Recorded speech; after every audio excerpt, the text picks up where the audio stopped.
ሞሳላህ ሊቨርፑል ወደ ጀርመን አቅኝቶ በቻምፒየንስ ሊግ ጨዋታ ኢንትራ ፍራንክፈርትን 5-1 ካሸነፈ በኋላ በማኅበራዊ ገጾቹ ላይ ትልቅ ለውጥ አድርጓል።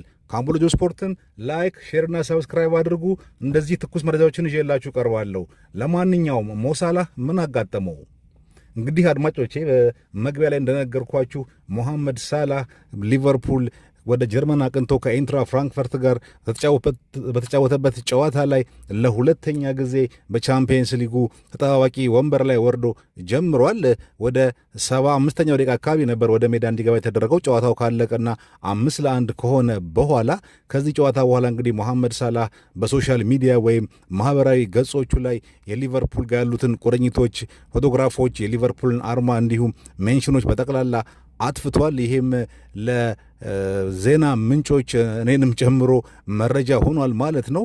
ሞሐመድ ሳላህ ምን አጋጠመው? ይህን ሰሞን ሊቨርፑል በአጠቃላይ እንደ ቡድን፣ ሞሐመድ ሳላህ ደግሞ በግሉ ከነበረው የአቋም መውረድ ጋር በተያያዘ የሊቨርፑል ደጋፊዎች እና የቀድሞ ተጫዋቾች በተለይ እንደ ጄሚ ካራገር ያሉ ሞሐመድ ሳላህ ወደ ቤንች መውረድ አለበት እያሉ ተቃውሞችን ሲያሰሙ ነበረ።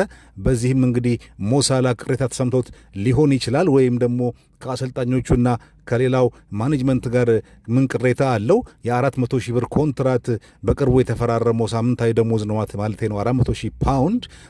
ሞሐመድ ሳላህ ይህንን ውል አፍርሶ አሁን በሚመጣው ጥር የዝውውር መስኮት ላይ ወደ ሌላ ክለብ ለመሄድ አስቦ ነው ወይስ ምንድን ነው? እንግዲህ ሞሐመድ ሳላህን እስከምናውቀው ድረስ ይሄን ያክል ትችቶችን የሚፈራና እንዲህ በቀላሉ የሚፈረከረክ ተጫዋች አይደለም።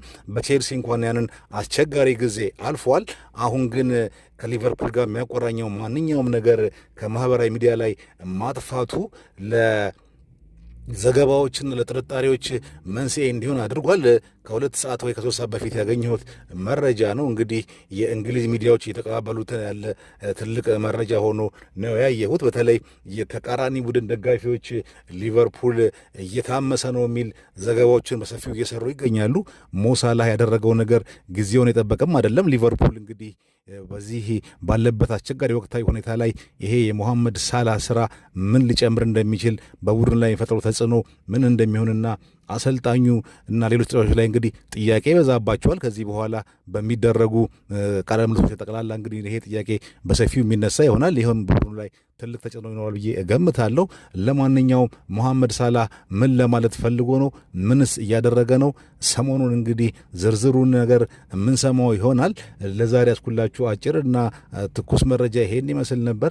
እስከ ሌላ ዘገባ እስከመጣ ድረስ ሰላማችሁ ይብዛ። ቻው።